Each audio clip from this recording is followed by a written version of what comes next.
welcome back to the beginning of a new week. I think it's week 6, middle of February. We're out in the garden in between rain because for the next 2 weeks, we're going to see a lot of it here. But even though I don't have a lot of things planned for the garden for the next 2 weeks because of the rain, I don't like working in the rain. I was able to get some stuff done before the rain hit today, so I'll go ahead and take you around and show you what got done and let you know what we're planning for at least the next week.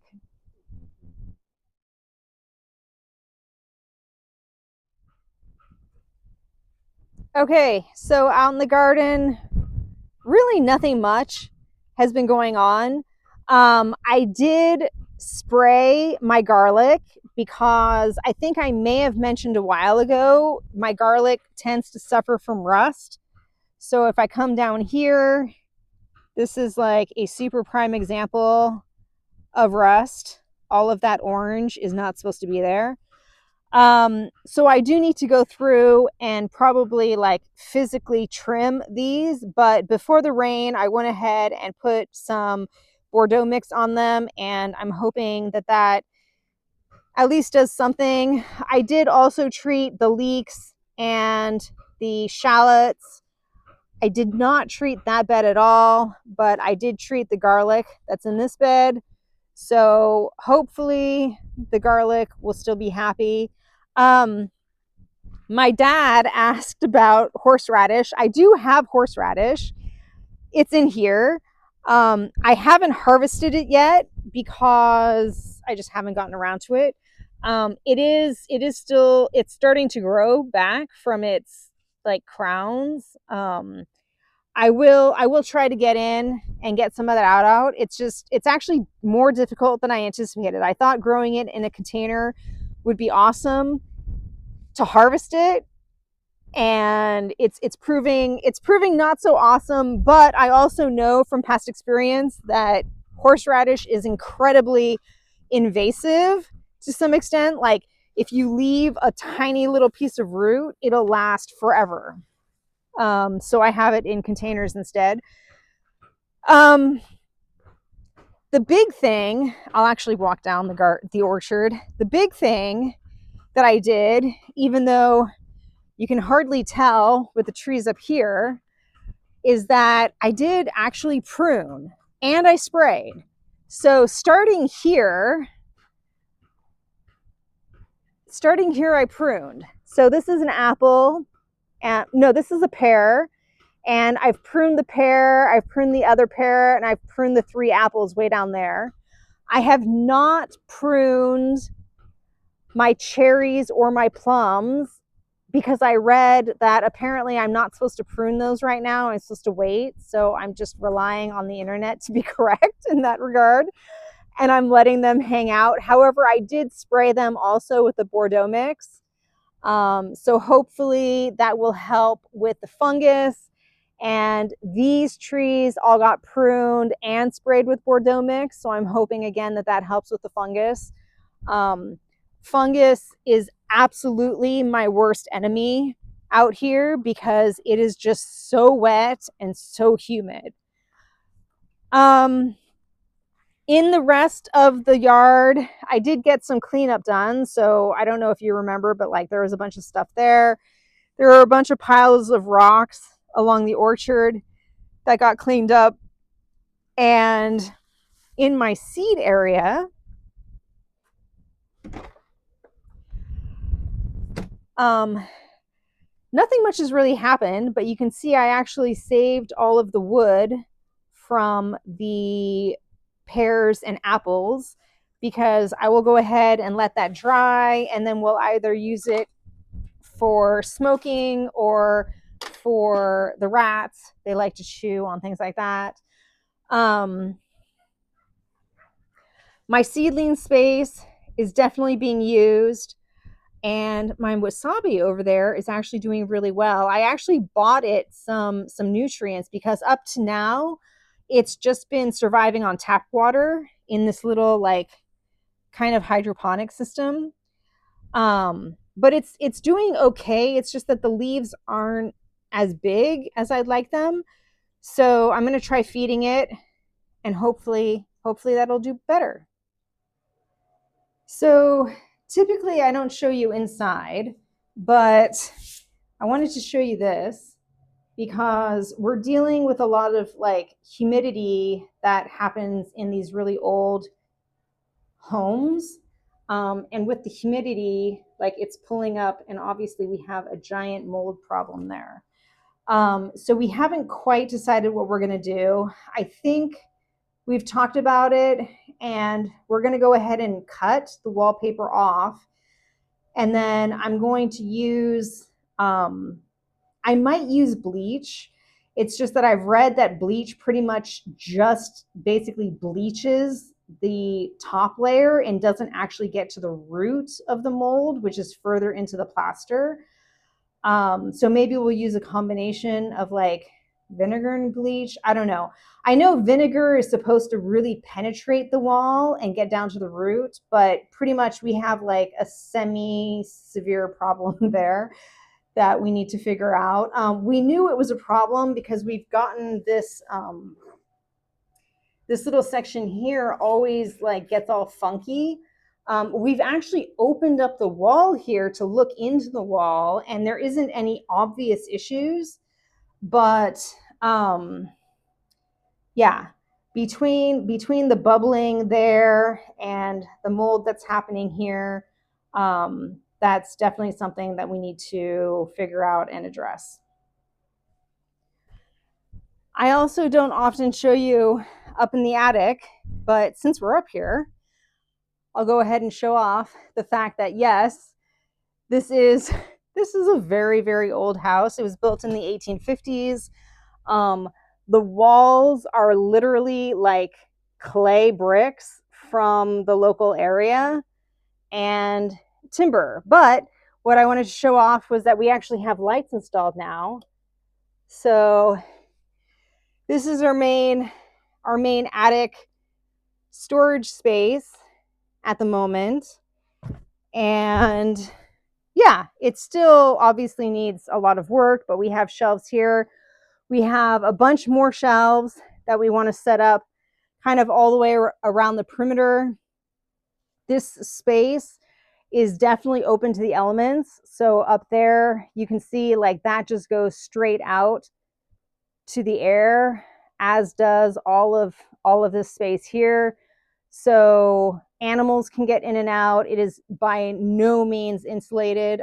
We do kind of rely on the insulation that's been thrown in here, but since we use this as storage, you can see that it's been stomped down. So obviously that's pretty much useless. But this is actually over the kitchen. So it's a very nice space, and somebody in the future could definitely turn this into a livable space. But for us, just being two of us, we're not going to do that. The windows are non-existent. The openings go directly to the outside, but at least they're shutters.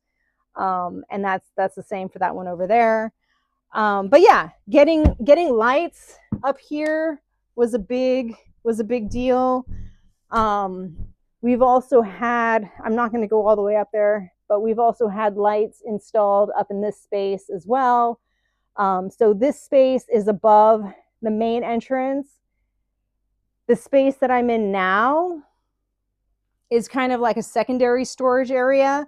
And this is above the dining room, and this is above our bedroom. So at some point we did have the water heater explode.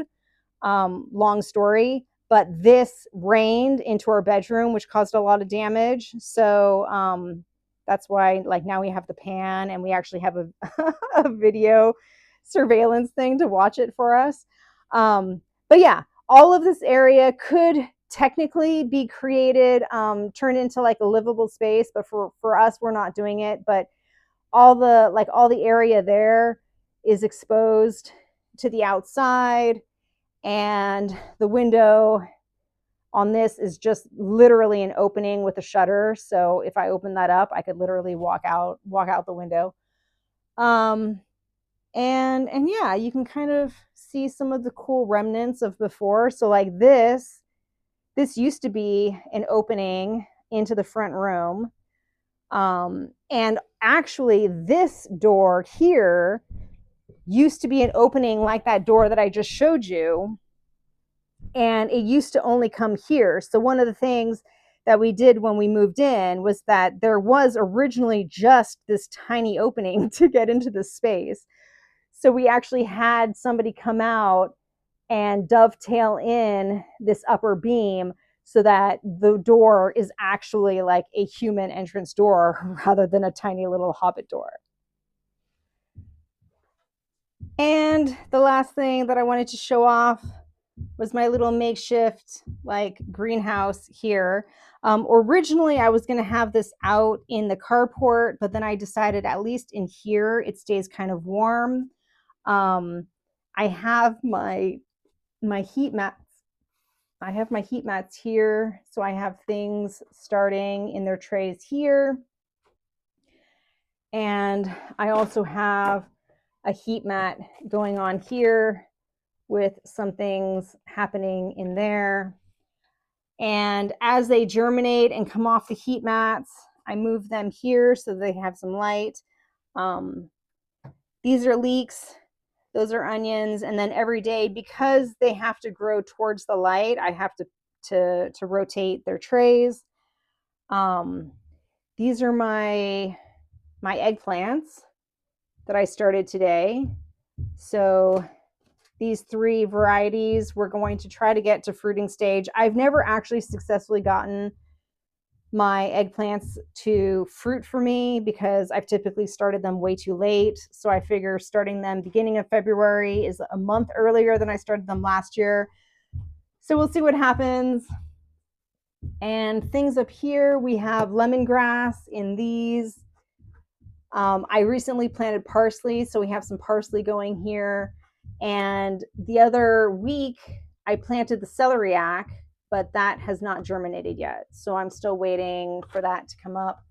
But this is kind of my makeshift seedling area.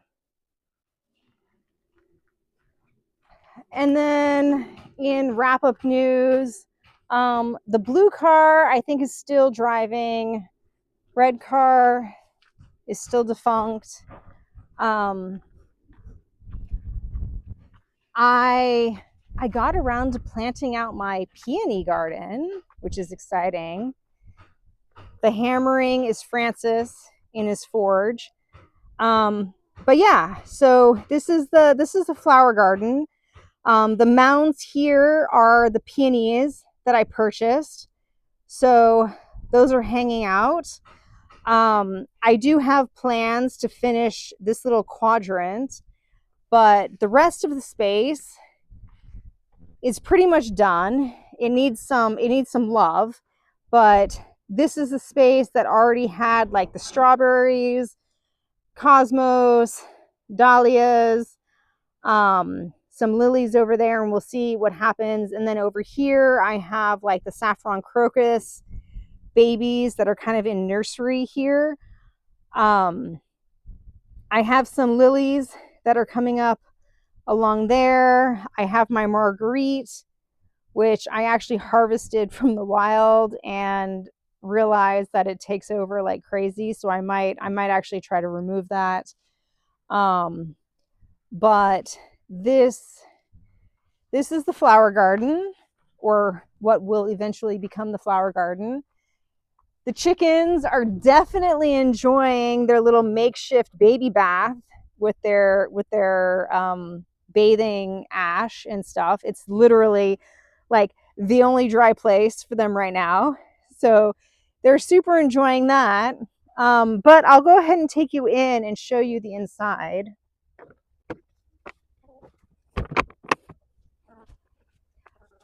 So inside their pen, I've gotten all the covers taken off.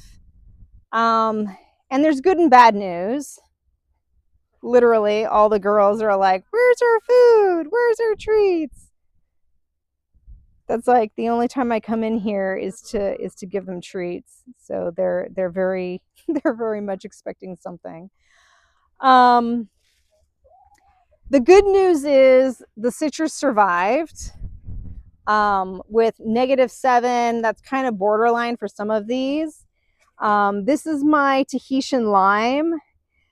Despite being covered, it definitely has some problems. So we're gonna have to like prune some of this off and hope for the best. The satsumas did pretty well. And for whatever reason, I thought oranges were more hardy, which apparently was my bad because I did not cover this guy at all. And you can see like he's dropped a ton of leaves.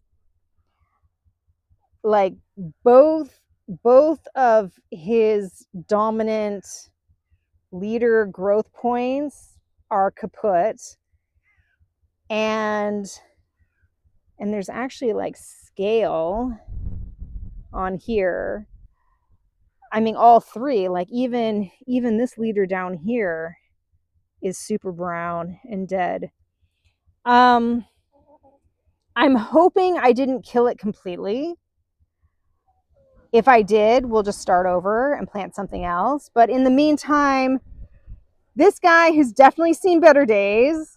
I think it's going to survive and recover, but it is definitely the most damaged of my citrus. The satsumas are definitely the most hardy with regard to temperature, and the rest of them, yeah, I think they're okay, but we'll see.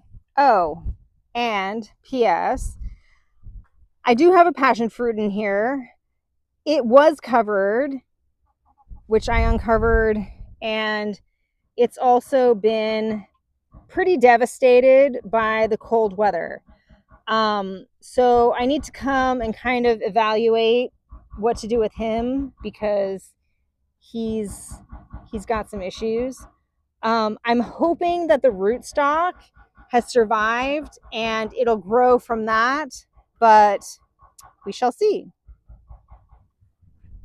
And I guess the final thing I'll leave you with is just the yard in general. I have been using the last of my compost to sort out the flower garden. So I've asked Francis to go ahead and try to arrange another delivery of compost, but he's very busy with his new toy, so we'll see what happens.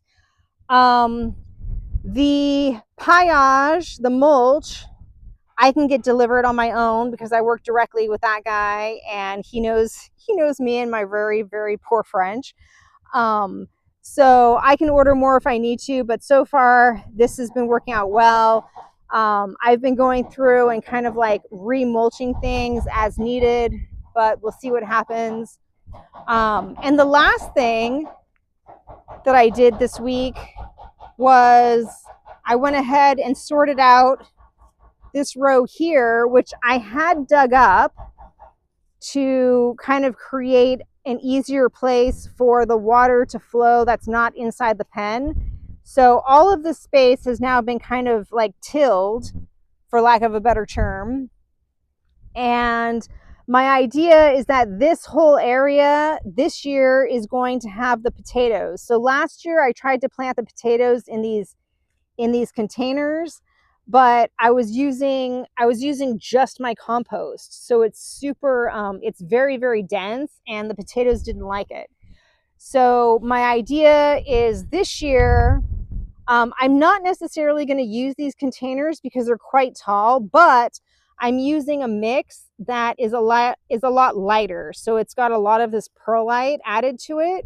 And I think the potatoes are going to like that better. So along here, my idea is to have large grow sacks filled with this, and then like that stuff is also under this thing. That's all the potato stuff from last year. So I will be working on that because potatoes need to get in the ground pretty soon. And I usually try to leave you with something lovely, but right now the weather is looking very, very ominous. It is what it is, but it's the beginning of February in France. And even though some days are beautiful, the next 2 weeks are going to be kind of like this, if not worse. So I hope you had a good one, and I'll leave you with Mr. B doing whatever he's doing over there. And we hope you had a good one, and we'll see you next week. Bye.